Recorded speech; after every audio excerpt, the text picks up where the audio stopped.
लेकिन प्रधानमंत्री नरेंद्र मोदी को देश ने चुना, उनके चेहरे पर चुनाव लड़ा नहीं। देखिए, केवल उनको चुना ही नहीं, प्रधानमंत्री मोदी का श्रेय यह भी जाता है कि भारतीय राजनीति जो कोalition पॉलिटिक्स में चली गई थी 1989 से लेकर 2014 तक स्थिति यह थी कि कोई भी पार्टी अपने दम पे सरकार या बहुमत नहीं पा रहा था।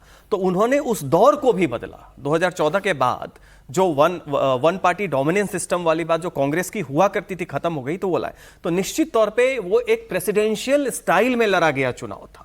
वो कोई पार्लियामेंट्री हमारी व्यवस्था है, लेकिन उनका चेहरा था। और याद कीजिए, उस समय बीजेपी के भी बहुत बड़े बड़े नेता, जो वरिष्ठ नेता थे, वो सहमत नहीं थे कि प्रधानमंत्री, राजनाथ सिंह अध्यक्ष थे, उन्होंने घोषणा कर दी थी कि चुनाव समिति के अध्यक्ष होंगे, सब होंगे।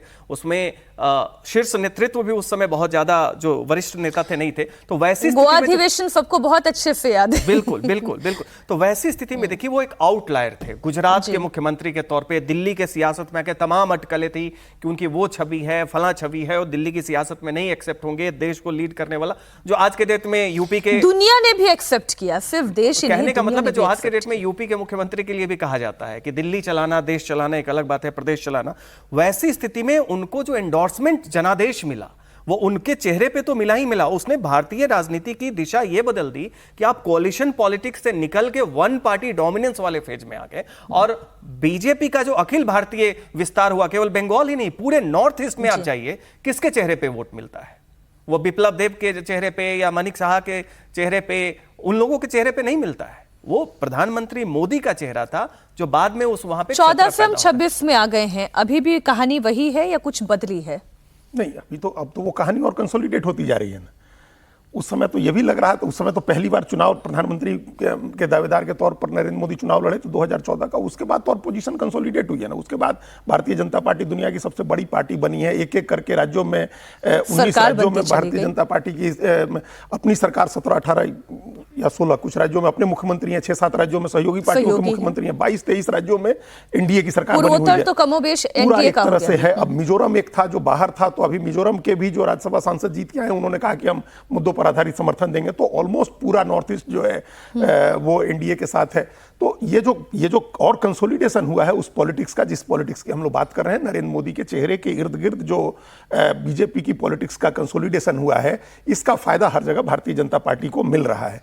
लेकिन अब उसी की वजह से भारतीय जनता पार्टी के अंदर से भी ये चीजें उठ रही हैं कि क्या संगठन उसी तरह से मजबूत हो रहा है, दूसरे चेहरे आ रहे हैं जो आगे कभी जरूरत पड़ने पर इसी चमत्कारिक तरीके से बीजेपी को जीत दिलाते रहेंगे। ये एक चीजें होती हैं। देखिए, ये हमेशा जब कोई बहुत चमत्कारिक नेता होता है तो उसके बाद कोई वैक्यूम क्रिएट नहीं हो, ये एक सवाल रहता है हमेशा। Who after Nehru, who after Indira, ये होता है ना। तो जब नेपथ्य में जाएंगे, कभी क्षितिज हटेंगे राजनीतिक क्षितिज से, तो उस समय कांग्रेस का क्या सिचुएशन आप देख रहे हैं? देखिए, कांग्रेस की स्थिति, अब हम लोग अगर इन 12 सालों की तुलना करें तो 44 सीट, 52 सीट, उससे 100 सीट यहां तक कांग्रेस पहुंची है। तो इसको मान सकता है, वोट उसका उतना ही है, 12 करोड़ के आसपास। ठीक है, 12-13 करोड़ अगर वोट मिलता है और बीजेपी उससे सीधा दुगना वोट पर है। बीजेपी अभी 27 करोड़ वोट पर है। तो अगर ये अंतर रहता है तो फिर कांग्रेस कैसे इस अंतर को दूर करेगी?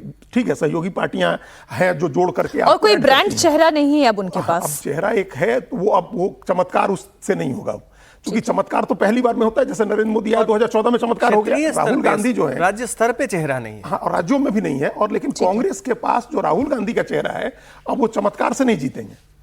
वो चमत्कार वाला फेज होता जब वो पहली बार लड़े थे, दूसरी बार लड़े थे, होता तो हो जाता जी। चमत्कार वाला चेहरा नहीं है उनका। कांग्रेस तभी जीतेगी जब जनता तय करे कि बीजेपी को हराना। जब हार्डकोर कांग्रेसी भी जाकर नरेंद्र मोदी के चेहरे पर वोट देने लगे, तब आप समझिए कि कांग्रेस पार्टी की स्थिति क्या है और प्रधानमंत्री नरेंद्र मोदी का ब्रांड क्या है।